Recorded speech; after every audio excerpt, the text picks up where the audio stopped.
Are you currently a high school senior, or are you about to be a high school senior? Then this is the video you need to watch on how your process would be to join the Air Force Reserve. If you're about to be a high school senior, meaning you're at the end of your junior year, about to go into your senior year, or you're currently a high school senior, the process for you to join Air Force Reserve is fairly simple. All right.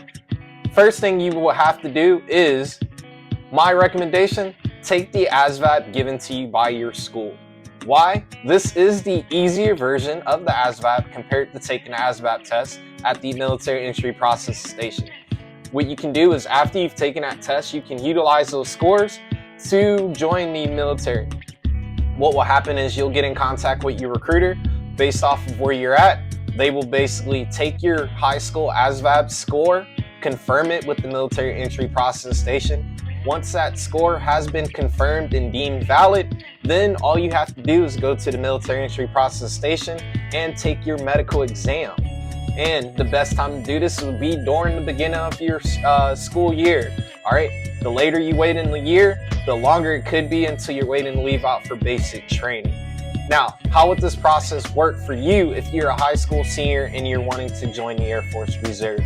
After you've taken that, like I said, that ASVAB test, and once you've gotten with your Air Force Reserve recruiter, once you have taken your medical exam through the military entry process station, you'll be able to select your job based off of the basis, depending on where you live at.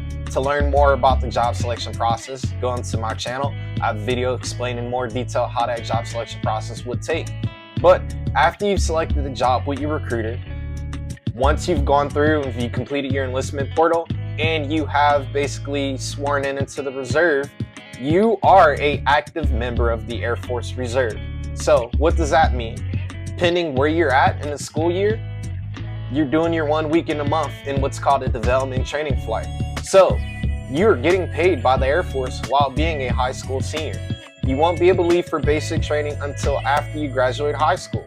That's why I recommend you start the process now, so that way you can go ahead and secure a basic training date upon the time you graduate after high school. So that way it's not coming up April or May and you're starting the process thinking you're going to leave for basic training in June. No, because those that entered the military during that November, December timeframe have those dates. So that's why I recommend you go ahead and start that process now. Now, if your ASVAB scores aren't that good, you can still go through MEPS and take your ASVAB, but I would encourage you to take the ASVAB through your high school. Once again, this is an easier version, so the likelihood of scoring higher is in your favor. All right. So once again, like I said, if you're a high school senior or about to be a high school senior, this is the route you would probably want to take, as this would be, one, beneficial to you, and as well, it helps you on your contract, because once you swear in as a Air Force Reserve member, you are actively serving as an Air Force Reserve member. So if it takes up to 8 months for you to leave for basic training, that's 8 months of being a high school senior and being an Air Force Reserve member that counts towards your contract. So once again, click into my channel, learn more about the Air Force Reserve process, as this is a tool that will help you succeed in the process of joining the Air Force Reserve.